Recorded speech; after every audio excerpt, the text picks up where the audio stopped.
This week on Backyard Footy. I think part of it has to do with resources being put into underserved areas for certain. And then another part of it is people who have access to those resources just being a point of mentorship for the people of the community. Because it's one thing to kind of say, hey, we're going to put these resources here and then kind of let you figure it out. But it's another thing, hey, we're going to put these resources here and we're going to try to show you how to use them. So Right. I think, especially speaking recently, there's a project that Sacramento did, and I know a lot of other clubs and organizations are starting to do. I think futsal courts in underserved areas is a great investment. What's up, footy fans? It's great to be back for part two. I have another special guest here with me. I have Duke Lacroix from Sacramento Republic. It was an honor to have my guy. He was a former teammate of mine in Charlotte, North Carolina with the Charlotte Independence. We built a great relationship, and now I have him joining me for a special topic. As I mentioned before, I'm doing a special edition a special series, where I'm educating you on specific topics that we need to address in our black community. So with me and Duke, we talk the importance of the youth community, lack of footy access in black communities, how we can fix that. And we also share our experiences in that with our USL clubs and, just personally growing up being a black American in the sport. Hope you guys enjoyed part one with Ray. Very informative, a proactive guy and a pioneer that's leading on the major leagues and on a global scale. An icon that we can all look into. And that's the same thing with my guy Duke. Doing it, might not be in the major leagues, but doing the same thing in the USL. And it's an aspiration to all of us. So tune in, follow my guy on all socials, subscribe on all links, rate, comment, let me know what you think. And I appreciate you guys supporting as always. Tune in. So what's up, footy fans? It's an honor to have you guys back here for the second part of our series as well. Got a special guest here, my guy out here on the West Coast with me, a former teammate of mine with the Independence, Duke Lacroix. Duke, it's an honor to have you, my guy. Pleasure to be here, man. Yes. Happy to be on. How you enjoying the West Coast? Loving it, loving it. Can't beat this weather. It's February and it's like 70 plus. So I see exactly why you're enjoying it now, man. It's yeah, crazy. Training in preseason and short sleeves is crazy, bro. yeah, it's different. It's different. How's preseason and everything been? Preseason's going well. We have a pretty new group here in Sacramento, but we're excited. We have experienced guys, and we're mostly excited. I'm personally mostly excited to be playing in an open schedule. The last couple seasons with Right, COVID, right. we've kind of been getting familiar with playing the same teams over and over. Shortening the bus trips, preventing us from actually taking flights places. But Right. this season we're finally going to open up and play some different competition throughout the year. So that's going to be exciting for this group to kind of get a diversified schedule. Because last season and the season before, by the end of the season, you felt like you guys were teammates with the other teams. For real. Yeah, It's almost gonna be like I feel like only playing teams twice now. I'm like, oh man, that's almost like not enough. I feel like I want to go yeah, there again, kind of thing, just because these last two seasons you're playing everybody four times, yeah, I exactly. doing that. How's your role kind of changed within the organization these last couple of years?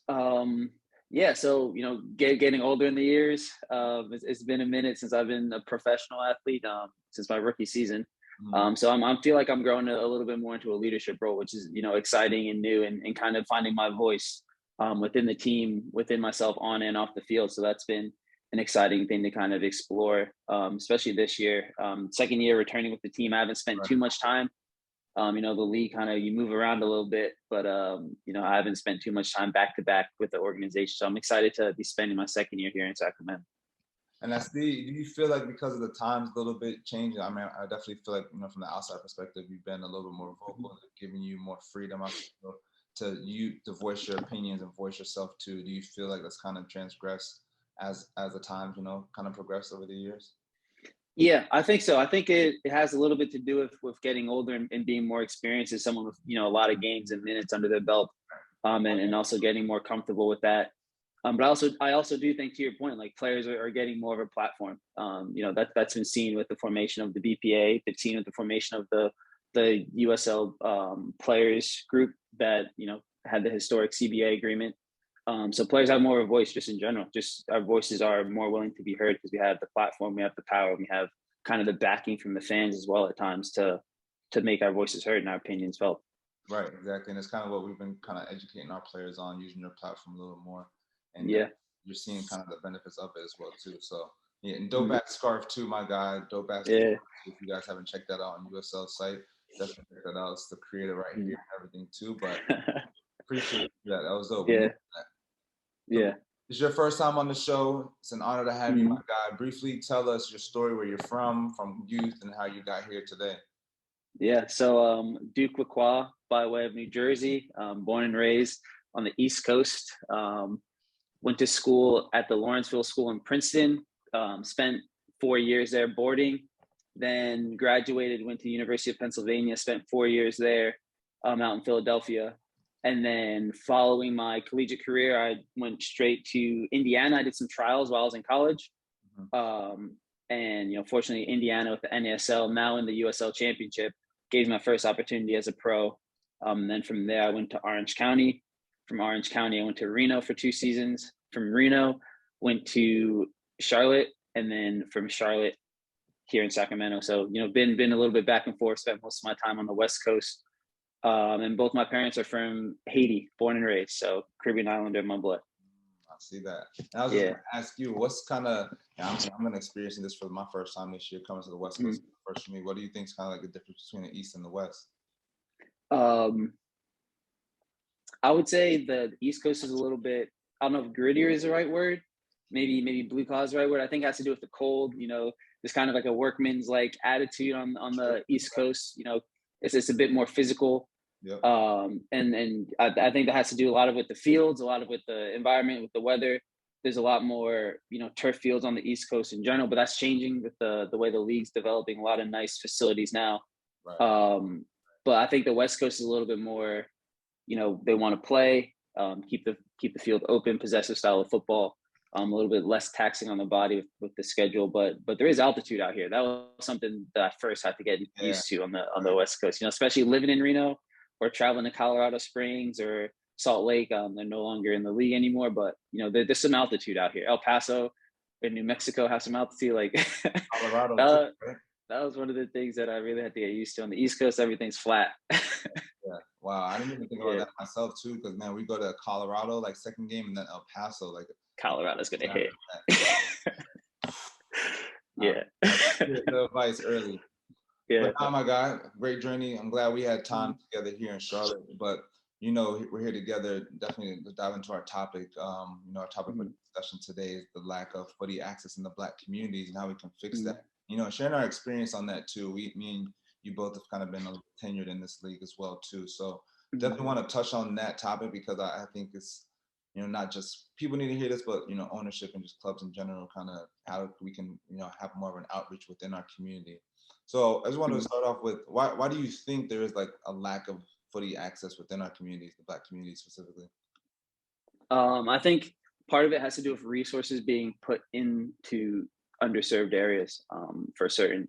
And then another part of it is people who have access to those resources just being a point of mentorship for the people of the community. Because it's one thing to kind of say, hey, we're going to put these resources here and then kind of let you figure it out. But it's another thing, hey, we're going to put these resources here and we're going to try to show you how to use them, So right. I think, especially speaking recently, there's a project that Sacramento did, and I know a lot of other clubs and organizations are starting to do. I think futsal courts in underserved areas is a great investment. But not only that, is you have to have programs with it. So the futsal court itself, it's sturdy, it lasts. I know for my own youth development, finding a field that was like playable was really difficult. And when you get to the field, and it's like a full 11v11 field. And it's like, okay, like what do I do with all this space? Like there's a goal. I need to call my boys to get a goalie. Like if we really want to use it, we have to get at least 5 to 12 players on this pitch, just to even if we make it half field or something like that. So it's difficult to find a convenient space to have access to the game. But I think these futsal courses, you can really get 1v1 in there, and you can actually do something that's comparable to playing. So I really like the idea of getting these futsal courses as one example of resources that needs to be in these communities. And speaking of that, sorry. I was involved. I was only involved with kind of the opening of it, like when they actually unveiled and finished the project here in Sacramento. But they got started on it prior to my coming here, so it was really cool to have kind of, even through COVID, they continued with this project. So it's kind of cool to see that commitment from the club and from the local community and the local ordinances that got involved. But I know U.S. Soccer Foundation does a lot of work with putting up these futsal courts in communities, underserved communities. So I think it's great. It's it's sturdy, it's durable, the nets are made of metal, the field is concrete, all you need is a futsal ball and, yourself at the end of the day, to kind of make it happen. But that's one aspect. And the other biggest aspect is committing to programs on the court. So it's one thing to have the space. It's another thing to say, we have this organized structure to say, hey, you can show up here and we will also be here. Right. I think that having that commitment is great. And I forget the name of the program that was in Charlotte. I don't know if you remember, Hugh, where they put the futsal court in the community. It was like a pop-up court in the parking lot. Yep. I forgot. I forgot the name of the Heel organization. Charlotte? It wasn't Heel Charlotte, was it? It could have been Heel Charlotte. That sounds familiar. Yeah, it might have been Yeah. Heel Charlotte, actually. But yeah, I know exactly what you're talking about. Yeah, I'd have to look it up. But I remember I went out once or twice today, and that was like my first experience. And I was like, wow, this is freaking awesome. Like every single Thursday or so, they got in, and there's at least 100 plus kids trying to get on this court for like a round robin style game, and that was something I've never seen before. And more clubs need to do that in general. I feel like maybe the times have changed where they're getting more involved in the community. But I'll be honest, in my career, I really don't. We would have camps and stuff where kids would come to our field sometimes and have a day or something, but not necessarily us getting too involved within the community unless it was soccer specific, like soccer camps or something. Yeah. How about you in your career? Has any other clubs besides SAC now, what you're telling us earlier, but any other clubs been, this involved within the community? In different ways, but a lot of times is like you mentioned, where it's, you come to us for like a day or for a week or for this one-time clinic or this clinic that's happening monthly, and then that's it. Like we're kind of done with it. Whereas these initiatives and these programs are, either the club goes to the community. For example, if it is Heal One Charlie, I'm sorry if that's not the correct organization. But where you show up in the community and you show up time after time after time. And I think that's, kind of, it's not necessarily what you do, but it's like how often and the frequency that you do it with. Right. It's just the idea of knowing that these incentives aren't going anywhere, because it's one thing to hold a one-time camp where they come in and say, oh, that was fun for a day. Right. But then it's like, okay, you have 365 days in the year. Right. How else can we have these sort of lasting impacts? And the more often that they happen, the better it is. And a permanent structure like a futsal court is a reminder every single day, like this is something here for the community. It can't leave. Irregardless of what happens in the future, that thing is there. And it makes these lasting impacts on these kids for like generations too. I kind of realized here in Charlotte, being a Black athlete, going out to certain soccer foundations where there's like minority kids and Black kids playing soccer, they would see me in person and be like, oh man, like you play soccer, and then decent with the ball or whatever, and they see us doing stuff, and it's like, oh, okay, cool. Like soccer is kind of cool. But I feel like, I wanted to touch on this right now too. I feel like clubs in general don't do too much marketing and advertisement as well in the Black communities. Maybe it's partially because of the pay-to-play system where it's an expensive sport. They know most of the times we can't afford that sport. So, they're going to go where the dollars are going. But I feel like partially, in fact, because there's no advertisement marketing where, okay, there's a so-and-so camp going on, select camp, come to this tryout, or there's a free camp going on at this park, like come through and train your kid. There's nothing. So most of the times, our community doesn't even know, I feel, what to do or where to go just to get involved within soccer. Yeah. Yeah. And I think it's different than sometimes the European model or the South American model where, I guess the example would be the Brazilian teams and Brazilian players where they have futsal courts, and that's kind of where they start in these underdeveloped areas, and then they can go to a bigger field afterwards. And, having access to these facilities. I know growing up myself, it was difficult to find a field, like just a playable field to be like, hey, this is where I want to train, or this is where I want to play. I had to go, hours, or have my parents have to drive me away to somewhere to figure out where I wanted to play. Whereas in other sports, whether it's, football, where you kind of just need a ball in the street, or basketball, where there's a court, on every corner, even tennis, you can find access to these facilities for these other sports pretty easily. Right. But it's kind of difficult as soccer players. An example, the first time this really hit home for me as a, rationalizing, well thought out, growing, maturing person was when I went to school in Philly, and you have kind of like the main line, which is the suburbs of Philadelphia, where you have these nice manicured grasses. Everyone has houses, they're spaced out. And there's fields and schools and, access to sport everywhere. You still have to pay to play, but then you go into like where Penn is located in West Philadelphia. There's, Penn has a really nice field, but until Penn Park was built with the turf facilities, there was nowhere to play really in the city. Like it was barren. Like if I didn't go to school there and I lived in Philly, like I wouldn't even know where to look to find a field. So fortunately, they built Penn Park right on Penn's campus, which have access to public facilities and leagues and stuff. But still, it's difficult to be in an underserved community or in a city or in an urban area and try to find access to the game. That's exactly what I'm talking about too, right there. And it's funny you brought up Philly because I played for Bethlehem Steel for 1 year. Yeah. I was out in Philly for a year. I was in Fairmount Park, not too far from the west side. Mm-hmm. And I saw a lot of the similar disparities too, and it kind of gave me even the vision to like backyard footy and stuff too. Do you feel like coaches need a circle, more specifically, like let's say us former players who turn into black coaches? Do we need to circle back into our communities and have not free camps, but cheap camps, cheaper clinics where we're actually educating and showing our youth within our communities what the game's really like? Yeah, I think so. And I think more than just these clinics and camps is just being visible in those communities, because, a lot of times the adage is when you get out, either whether it's the hood or your situation, it's like, you don't really want to go back, or, you go back and you kind of go back at arm's length. And there's nothing really wrong with that. The idea is you want to be better for yourself, but you also want to be better leave a better path for the people behind you as well.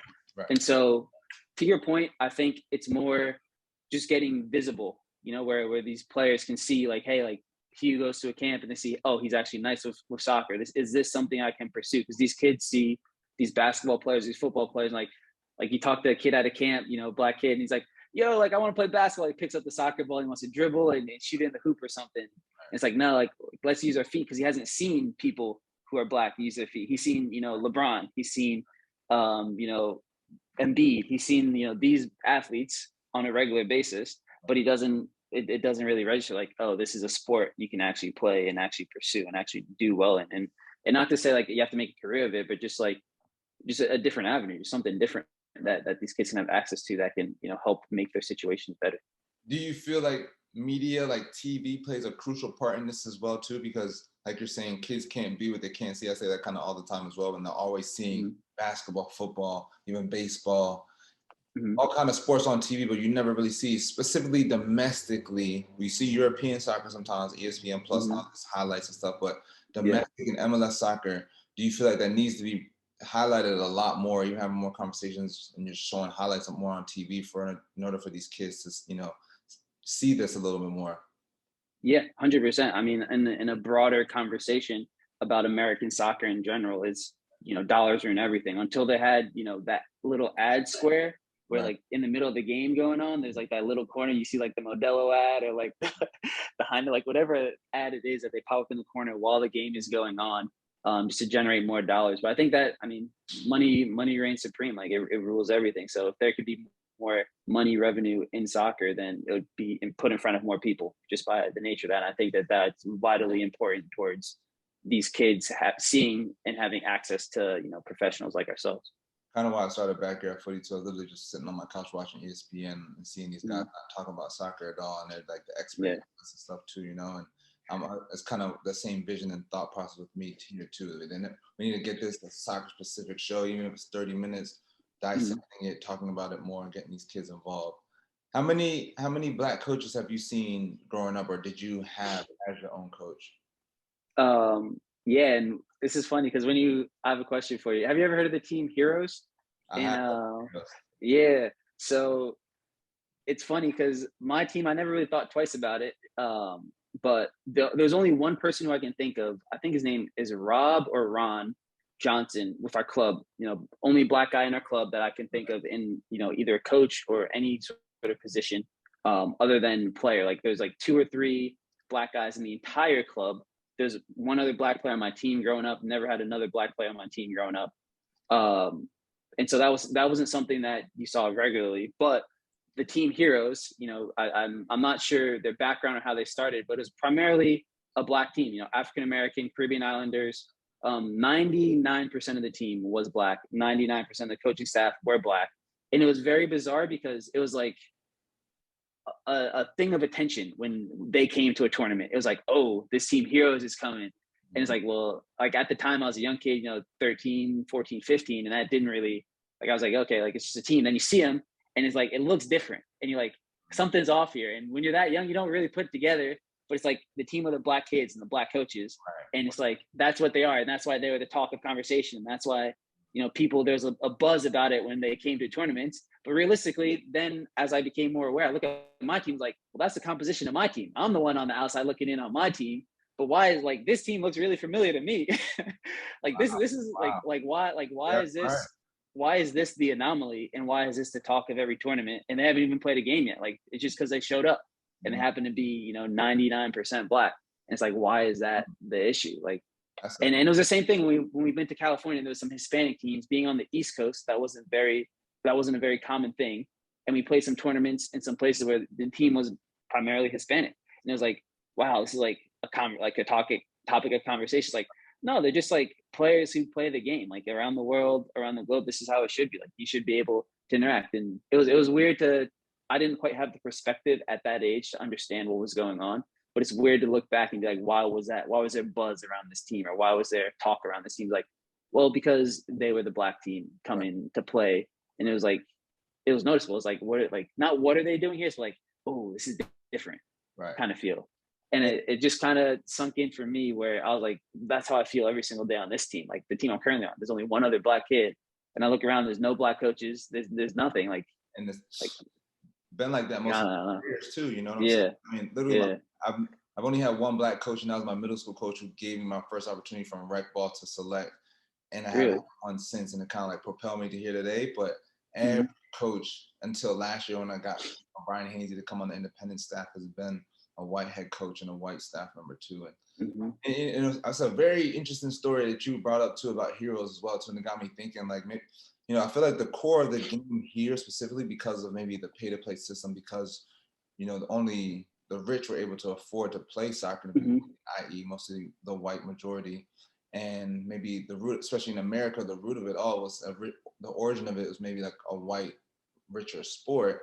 And now, as it came through, we've realized, it's actually international, world known as minorities in all different kind of forms playing this game. It's changed its perspective, because I've dealt with multiple situations. I'll give a story too. I was in like about 7th grade, 8th grade, and I'm playing for this black coach now, just made the leap from rec to select. But I'm 6'4" now, but back then I was like 5'10" in 7th grade, 5'11" as a striker too. So I'm just like plowing through these kids, scoring goals. And I'll never forget, in the middle of the game, my parents are like arguing and fighting, and I'm like, what's going on? And I'm playing the game, and I look over, and parents are arguing with my parents because they don't believe that I'm the right age. I was actually younger than most of the kids out there because I have a late birthday in September. Yeah. So I was well above my age to be there. I was actually younger than most of these kids, but because I was so tall, so fast, and dominating, parents are like, there's no way.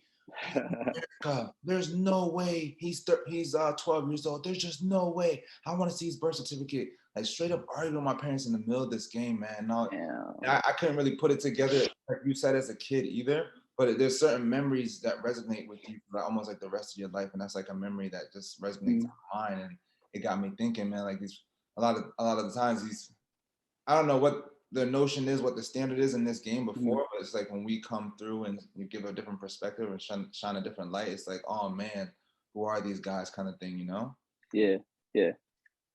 So for parents who, let's say, has a kid that's trying to get involved into the game, what do you think is the best route? There's so many different angles, so many different opportunities out there, MLS Next, all these different things. But let's say you're coming from the inner cities, whatever, trying to get involved in the game, what do you think is the best route? I think trying to get involved in the academies early as possible, because now there's academies where you don't have to pay. There's some scholarships. There's access to equitable economic opportunities for parents who don't quite have the finances to pay for an entire year. But with that being said, you have to be a quality player to get in. They don't just let everybody in.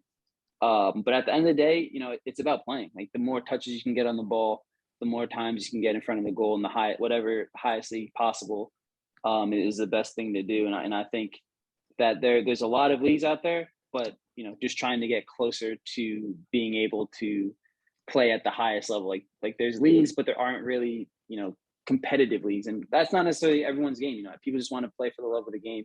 Right. But I think getting in with the academies as soon as possible would be best, because that can elevate your game. This quality competition, and you have access to more professional environment, whereas in some of these other areas, the facilities or the environment isn't quite as good. So if that's possible, then I think that could be the best course forward. Yeah, hopefully there's some camps and stuff involved within their communities. They can start, going to more camps and more of an outreach too. What's your goals and some visions to affect the community? It could be during your career, after your career, whatever. Yeah, I think at the moment, something that I definitely want to do is just be a presence.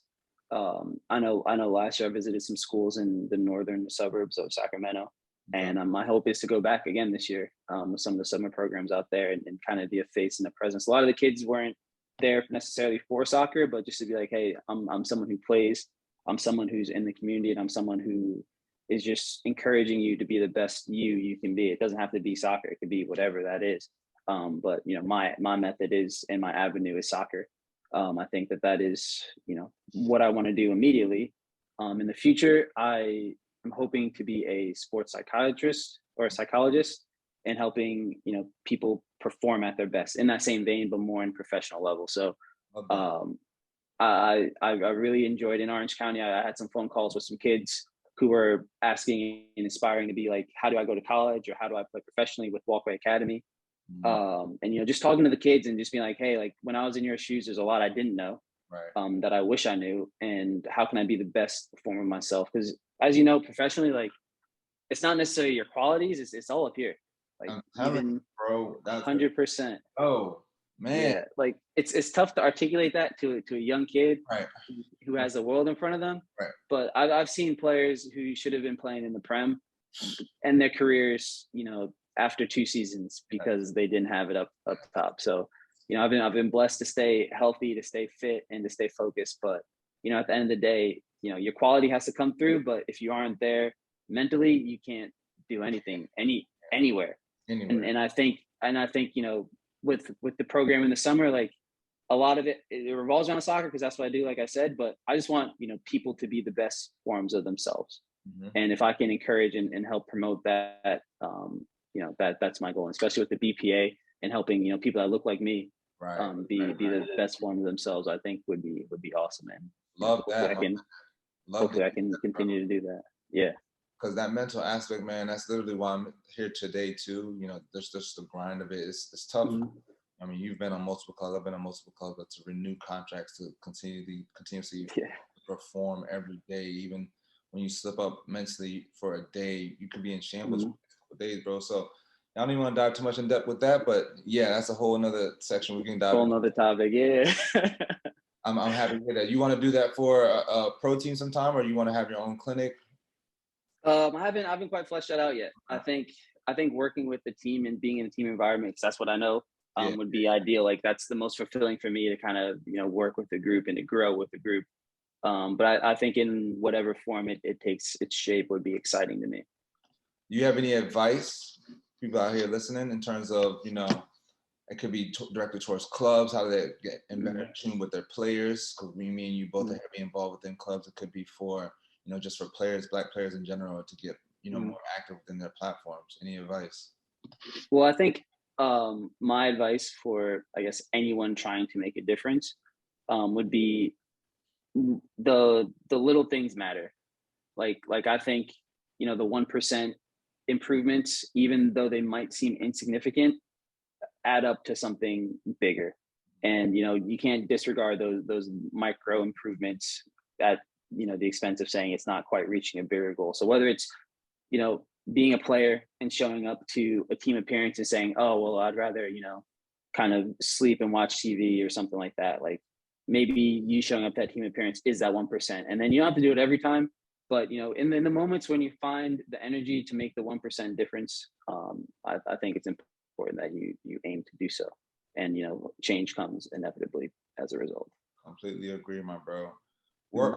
Hey, words of wisdom, my bro. It's an honor to have you, my guy. This was a great conversation. I wanted to do something different here and kind of educate people and not just have, our standard conversations with podcasts and journeys and stuff. But definitely, we're gonna have another episode and chop a little bit further into the mental aspect. But it's been an honor, my guy, and I look forward to seeing you in preseason and the regular season and just chopping it up in general.